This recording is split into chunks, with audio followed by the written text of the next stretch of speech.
अखिल भारतीय तृणमूल कांग्रेस ने हमेशा एक बात कहा और वो है कि भारतीय जनता पार्टी बंगाल के विरुद्ध बोलेगी, करेगी और ये अपने आप को जमींदार समझते हैं।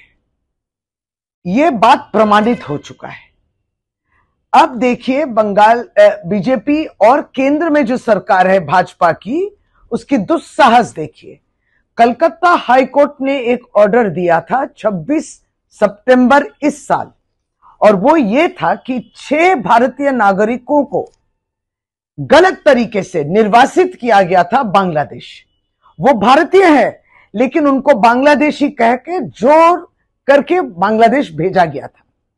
फिर एक मामला तृणमूल कांग्रेस की, और उसके बाद कलकत्ता हाईकोर्ट ने कहा अरे ये तो भारतीय हैं, इनको आपने बांग्लादेश क्यों भेजा है? 4 हफ्ता के भीतर ही इनको बंगाल भारत में वापस लाना है। भारतीय जनता पार्टी की केंद्र सरकार ये काम की नहीं की, वो कोई प्रयास भी नहीं की। इन 4 हफ्तों में ये कोशिश उनकी थी कि इन लोगों को बांग्लादेशी कैसे प्रमाण किया जाए। यह है भारतीय जनता पार्टी के असली मुख। बांग्लादेश के हाईकोर्ट ने भी भारतीय जो दूतावास है ढाका में, उनसे भी कहा कि ये लोग जिसको आपने बांग्लादेश भेजा है ये बांग्लादेशी नहीं है, ये भारतीय नागरिक हैं, इनको वापस ले जाने का प्रयास कीजिए, ढाका में उन्होंने कहा। लेकिन केंद्र सरकार ने कोई कदम नहीं उठाए क्योंकि वो बंगाल के विरुद्ध है। वो अपने आप को जमींदार समझते हैं।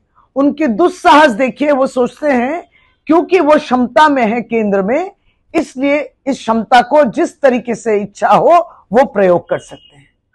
तो बंगाल इसके विरुद्ध लड़ेगी। बंगाल तृणमूल कांग्रेस ये मामला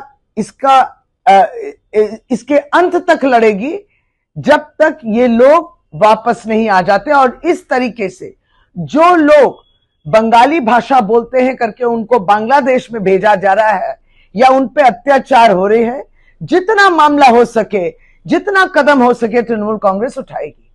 लेकिन तृणमूल कांग्रेस के तरफ से बंगाल के लोगों को यही बोलना है, बंगाल की जनता को देखिए 2026 का निर्वाचन आ रहा है, इस मुद्दे को भी सामने रखे हम लोग दोबारा उनके सामने यह प्रमाणित करेंगे कि भारतीय जनता पार्टी बंगाल के विरुद्ध काम कर रही है, बंगाल की अच्छाई नहीं चाहती है, और वो बंगाल विरुद्ध है, जमींदार जिसको कहते हैं वो जमींदार है। इसलिए 2026 में बंगाल से बीजेपी को पूरे तरीके से हटाना है, वोट में हराना है।